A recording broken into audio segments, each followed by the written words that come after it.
Hello guys, good morning. कैसे हैं आप लोग? उम्मीद है कि अच्छे होंगे। आप लोगों को पता है कि एमटीएस ऑनलाइन यूट्यूब चैनल पर आप सभी का स्वागत है। मैं बार बार लेके आ रहा हूँ अलग अलग चैप्टर। तो आज लेके आया हूँ मैं class 2, 3rd, 4th, 5th, 6th, 7th, 8th, 9th और 10th के बच्चों के लिए। क्या है तो ट्रांसलेशन कैसे वो चुटकी में बनाएंगे। ट्रांसलेट पढ़ते हैं बच्चे और पढ़ाते भी हैं शिक्षक लोग। क्या कि वो टेंस के अकॉर्डिंग, लेकिन मैं विदाउट टेंस लेके चलता हूँ, कोई टेंस नहीं। हाँ, मेरे साथ बने रहिए। आप चुटकी में बताता हूँ आपको किस तरह से आप बना सकते हैं टेंस का बगैर आप ट्रांसलेट को। एकदम हमारे साथ बने रहिए और मैं किस तरह से बोलता हूं और आप लोग ध्यान से देखिए और प्रैक्टिस करने का कोशिश कीजिए। अपना कोई भी ट्रांसलेट का बुक होगा, आप उसका एक्सरसाइज खोल के इस नियम को फॉलो करते हुए आप बना सकते हैं। इजीली आपका कोई भी ट्रांसलेट बन जाएगा, दिक्कत नहीं होगा। लेकिन रिक्वेस्ट है आपसे कि ये एमटीएस ऑनलाइन क्लासेस जो है इसको ज्यादा से ज्यादा फॉरवर्ड कीजिए, शेयर कीजिए और सब्सक्राइब कीजिए। बेल आइकन को जरूर दबाइए। और आपसे ये भी रिक्वेस्ट है कि हमारा व्हाट्सएप ग्रुप है एमटीएस ऑनलाइन के नाम से, उसमें आप ज्वाइन होइए, क्योंकि कोई भी चीज फॉरवर्ड होते हैं तो तुरंत वहां मैसेज डाला जाता है। उसके बाद टेलीग्राम ग्रुप है, टेलीग्राम ग्रुप भी वही है, एमटीएस ऑनलाइन क्लासेस। तो देखिए आप लोग हमारे साथ बने रहिए। ट्रांसलेट किस तरह से मैं आज में लेके आया हूं रूल नंबर 1। ट्रांसलेट का क्या तो रूल नंबर 1। रूल नंबर 1 कहता है, क्या कहता है भाई, तो जिस हिंदी ट्रांसलेट के अंत में कहता है, कोई भी ट्रांसलेट है, कहीं भी है, कोई भी बुक में है, कोई भी किताब में है, कहीं भी आपको कोई टीचर या शिक्षक या कोई भी अभिभावक आपको देते हैं ट्रांसलेट बनाने के लिए, तो उसके अंत में यानी ट्रांसलेट के लास्ट में क्या है, ता है, ती है, ते हैं लगा रहे तो उसमें इज आर एम का प्रयोग नहीं करेंगे। क्या है, जिस हिंदी ट्रांसलेट के अंत में ता है, ती है, ते हैं लगा रहे तो उसमें इज आर एम का प्रयोग नहीं करेंगे। तो क्या करेंगे भाई, क्या लगाएंगे, तो वर्ब का पहला या पांचवा रूप लगाएंगे। क्या लगाएंगे, वर्ब का पहला या पांचवा रूप लगाएंगे। और नेगेटिव तथा इंट्रोगेटिव सेंटेंस के लिए डू और डज का प्रयोग करेंगे। किसके लिए, नेगेटिव और इंट्रोगेटिव सेंटेंस के लिए डू और डज का प्रयोग करेंगे। तो जैसे मैं यहां आपको दिया हूं कुछ एग्जाम्पल, जैसे देखिए कहता है कि जिस हिंदी ट्रांसलेट के अंत में ता है, तो एग्जाम्पल में है मैं पढ़ता हूं, ता है, ठीक है। ती है तो एग्जाम्पल है सलमा खाती है, ती है। एग्जाम्पल में देखिए यहां नियम में है ते है, तो एग्जाम्पल में है हम लोग जाते हैं, तीनों मैच कर गया। ता है, ती है, ते हैं लगा रहे तो इजारेम का प्रयोग नहीं करेंगे। तो क्या करेंगे, तो कहता है कि वर्ब का पहला और पांचवा रूप लगाएंगे। तो वर्ब क्या होता है भाई, सबसे पहले वर्ब, तो वर्ब सपोज कीजिए जैसे गो, क्या है, गो है, गो का मीन्स क्या हुआ, जाना, गो एक वर्ब है, ठीक है। तो ये V1 है, यानी वर्ब का पहला फॉर्म है ये, ठीक है। इसी प्रकार वेंट, इसी प्रकार आपका गोन, इसी प्रकार आपका गोइंग, इसी प्रकार आपका गोज। तो V1, V2, V3, V4 और V5, तो वर्ब का 5 रूप। तो ट्रांसलेट कहता है आपका कि वर्ब का या तो पहला लगाएंगे या तो पांचवा रूप लगाएंगे। अब पहला किसके साथ लगाएंगे और पांचवा किसके साथ लगाएंगे। अगर आपका क्या करें, पहला लगाने का जहां नियम कैसे आप पकड़ेंगे कि हम पहला लगाएंगे और कैसे आपको यूज माइंड में काम आएगा आपका दिमाग में कि हम पांचवा रूप लगाएंगे, तो उससे पहले चलना पड़ेगा आपको सब्जेक्ट पर। किस पर, सब्जेक्ट पर। कहता है कि मैं पढ़ता हूं, तो मैं पढ़ता हूं, तो यह सब्जेक्ट कौन है, यानी काम कौन करता है, पढ़ने का काम कौन करता है, मैं। कौन करता है, मैं। तो मैं हो गया सब्जेक्ट, ठीक है। करेगा उसको क्या बोलेंगे हम? सब्जेक्ट। क्या बोलेंगे? सब्जेक्ट बोलेंगे। उसके बाद क्या करता है ये? तो पढ़ता है, उसका ऑब्जेक्ट बताता है। क्या करता है भाई? तो बाजार जाते हैं। क्या करते हैं? तो खाते हैं। क्या करते हैं? तो लिखते हैं। तो ये सब क्या हो गया? ऑब्जेक्ट हो गया। क्या हो गया? ऑब्जेक्ट हो गया। अब जो है कि देखिए ऑब्जेक्ट आपको हम बोलेंगे कि पढ़ना, जैसे कहता है वो पढ़ता है, तो ये वर्ब हो गया। अब वर्ब कैसे कहेंगे? वर्ब का डिफिनेशन क्या है भाई? कि वर्ब का डिफिनेशन वो है कि जिसका मीनिंग, जो भी हिंदी मतलब इंग्लिश वर्ड हो, उसका अगर मीनिंग आपको लास्ट में ना आए, क्या आए? ना। माना क्या होगा? ना होगा। जिससे नॉट और नो का मीनिंग डिक्लेयर हो, इज कॉल्ड वर्ब। तो जैसे आपको गो मीन्स जाना, ना आया। कम मीन्स आना, रीड मीन्स पढ़ना, तो आना, जाना, खाना, रोना, हंसना, खेलना, कूदना, जितना ना है वो क्या है? वो वर्ब है। ठीक है, तो अब आपको समझ में आ गया कि वर्ब तो सब्जेक्ट, उसके बाद ऑब्जेक्ट। ऑब्जेक्ट क्या है आपका? यहाँ कह रहा है सॉरी, पढ़ता हूं। ठीक है, पढ़ता हूं ता है, तो पढ़ना का मीनिंग क्या हो गया आपको?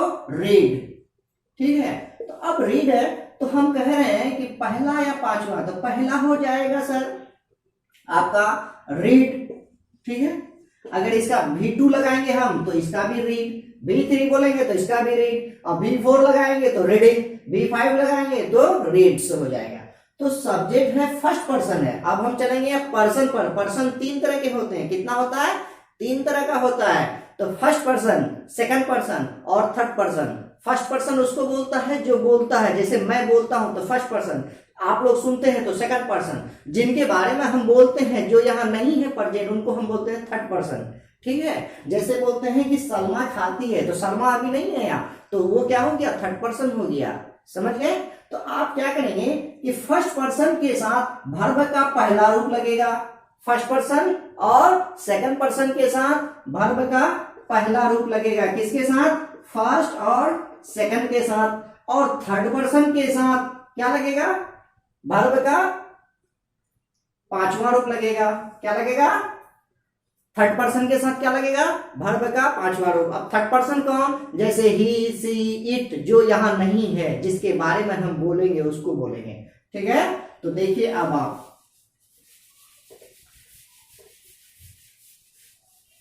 जैसे कहता मैं पढ़ता हूं तो आई रीड। ठीक है, क्यों?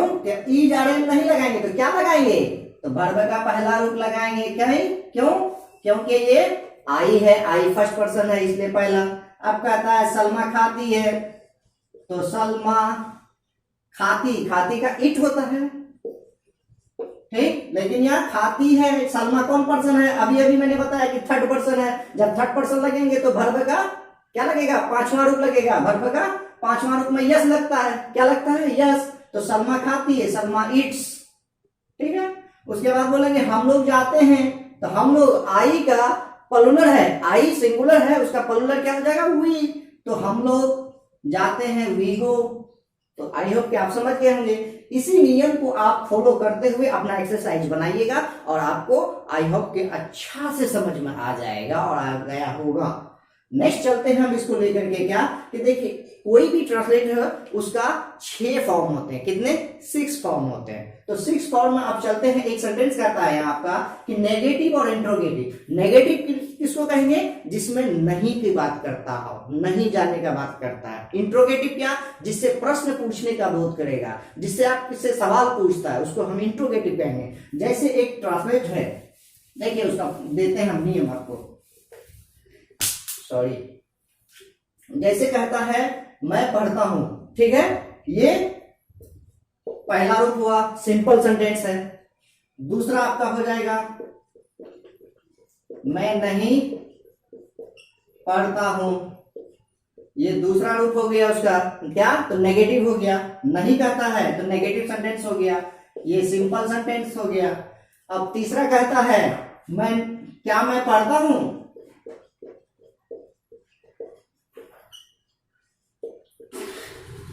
तीसरा सेंटेंस क्या मैं पढ़ता हूं, तो ये क्या हो जाएगा?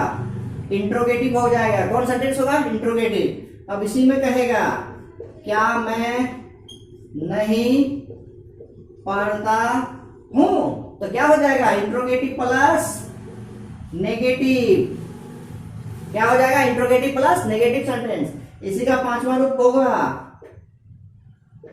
मैं क्यों पढ़ता हूं, ठीक है, ये चौथा हो जाएगा, चौथा तो ये हो गया, ये पांचवा हो जाएगा। तो ये क्या हो जाएगा, इंट्रोगेटिव का पार्ट 1, क्या हो जाएगा ये, इंट्रोगेटिव का पार्ट 1। और छठा हो जाएगा मैं क्यों नहीं पढ़ता हूं, तो ये इंट्रोगेटिव का और नेगेटिव का पार्ट 2 हो जाएगा। तो समझ गए, मैं पढ़ता हूं फर्स्ट सेंटेंस, मैं नहीं पढ़ता हूं सेकंड, क्या मैं पढ़ता हूं थर्ड, क्या मैं पढ़ता हूं थर्ड, और उसके बाद है कि क्या मैं नहीं पढ़ता हूं फोर्थ, मैं क्यों पढ़ता हूं 5, मैं क्यों नहीं पढ़ता हूं 6। तो एक ट्रांसलेट कितना हुआ, 6 प्रकार के हुए। तो अब 6 प्रकार के, पहला होगा सिंपल सेंटेंस, दूसरा नेगेटिव सेंटेंस, तीसरा इंट्रोगेटिव सेंटेंस, चौथा हो जाएगा इंट्रोगेटिव प्लस नेगेटिव सेंटेंस, पांचवा हो जाएगा इंट्रोगेटिव का पार्ट 1, इंट्रोगेटिव का पार्ट 2। समझ गए। तो अब देखिए, जैसे बोलेंगे मैं पढ़ता हूं तो आई रीड, ठीक है, देखिए आप आई रीड। अब मैं नहीं पढ़ता हूं तो आपका क्या हो जाएगा, आई डू नॉट रीड, क्योंकि नेगेटिव था। तो देखिए यहाँ आई है तो डू लगाए, आपको कहा था कि डू और डच का प्रयोग करेंगे अगर नेगेटिव इंट्रोगेटिव रहे तो डू लगा दिए। उसके बाद कहता है क्या मैं पढ़ता हूं, तो इसी को क्या डू को आगे कर देंगे, हम क्या करेंगे, डू को आगे कर देंगे तो इंट्रोगेटिव बन जाएगा, डू आई रीड, क्या मैं पढ़ता हूं।